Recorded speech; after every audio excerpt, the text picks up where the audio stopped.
What's up everyone, this is Marky2200 here and welcome back to my Need for Speed testing series, where today we'll be ranking the all-wheel drive sports cars in Pro Street from worst to best based on their grip capabilities. As usual, all these cars have been equipped with stage 3 performance and handling packages, we're using manual gearbox, and as always the cars have been tuned properly. Tunes of every car are in the description down below. With that said, let's see which of these all-wheel drive sports cars is the worst for grip racing, and that at number 12 we have the Audi S4. The S4 did it in 1:44.94, making it actually quite close to one of the worst cars in Pro Street for grip racing in general. And there isn't really just a major issue with this car, it is just overall very sluggish handling, power, acceleration, all that. Then at number 11, unfortunately, we have the Escorts, and I say unfortunately because I really wanted this car to be high up. It's just not very great overall. Lack of 6th gear, low power, cornering speed isn't that great either, and it's just not great unfortunately. Really sad though. At number 10 we have the Eclipse, which again is pretty much the same story as the Escorts. Not a lot of power, grip isn't really great, and no 6th gear. For its speed it is quite pleasant to drive, but it won't be any good actually.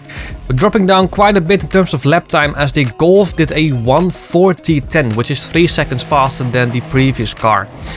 I would say, yeah, the Golf is overall a very good car, great brakes, and probably one of the best sounding cars in the game. It's still not a very great car though, which is unfortunate. Then at number 8 we have the Audi TT, which is pretty much the exact same story as the Golf R32. It is alright at best, it's quite low on grip, the brakes are quite bad, and it's not super powerful. Next we have the Lancia Delta, which did a 1:36.57, which is again about 3 seconds faster than the previous one.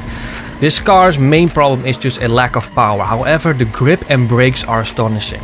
On like low speed tracks like Ibiza or the alternative circuits of Village Springs, this car will be amazing.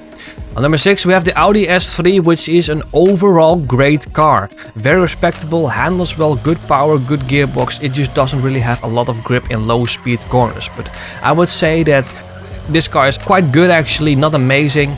But that's where the top 5 will come in. Because at number 5 we have the best Audi in the all-wheel drive sports category. We have the RS4. How is this car 9 seconds faster than the S4?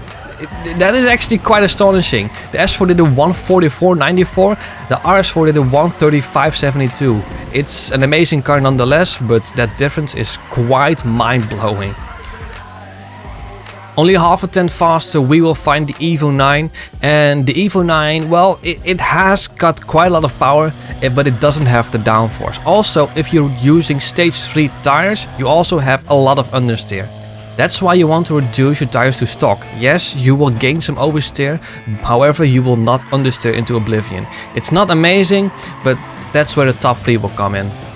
At number 3 we have the Skyline, and I will say immediately the top 3 are in a tier of their own, because the Evo did a 1:35.67, the Skyline did a 1:29.93. This is the first car that did a lap time below the 1:30.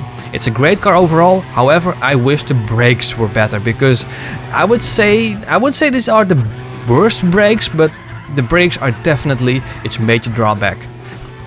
Half a second faster at number 2 we find the Subaru Impreza, where the Skyline had the power advantage, the Subaru has the grip advantage.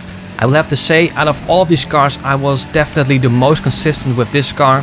I would say that just the overall package with the Subaru is just amazing. Good power, good grip, good gearbox, amazing sound, good downforce, and yeah, I was most consistent. I love this car. However, at number 1 we have the Evo X, which did a 1:26.85. Very simply, everything about this car is absolutely amazing.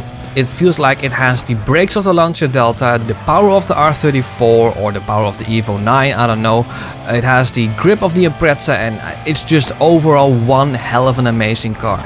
There is just one thing about this car that is quite I wouldn't say weak, but probably like the major issue, and that is its suspension. The suspension needs a very drastic and very odd tune, but it does work. I would say if you are on like the Texas Oval Speedway, that's where you will bump out, and that was the main reason why the suspension was bad, because from whatever reason, even if you have your ride height on the max and you have stiff suspension, you will bump out. However, on normal tracks like this, it's not really an issue. It is, you actually will notice on this fast right hand corner, I will bump out very slightly. You may have seen it, you may not have seen it, but it's very slightly. I have tried to tune away the bumping out as much as I could, and I think I did an okay job. This also quite explains why Rio is actually quite a strong boss when compared to the others, because this is just one hell of an amazing car. And it's actually, the moment I tested it on the first lap, I already knew this was going to be the fastest, and it ended up being. So those were all the all-wheel drive sports cars in Need for Speed Pro Street from worst to best based on their grip capabilities, with the Evo X being the best. If you've liked this video, consider giving it a thumbs up. If you wish to stay updated on all my future videos, consider subscribing. The next testing video will be all the all-wheel drive sports cars in Need for Speed Pro Street from worst to best based on the drag capabilities, and I'm genuinely looking forward to which one is the best. This has been Marky 2200 for now. Thank you so much for watching, and I hope to see you guys very soon. Take care.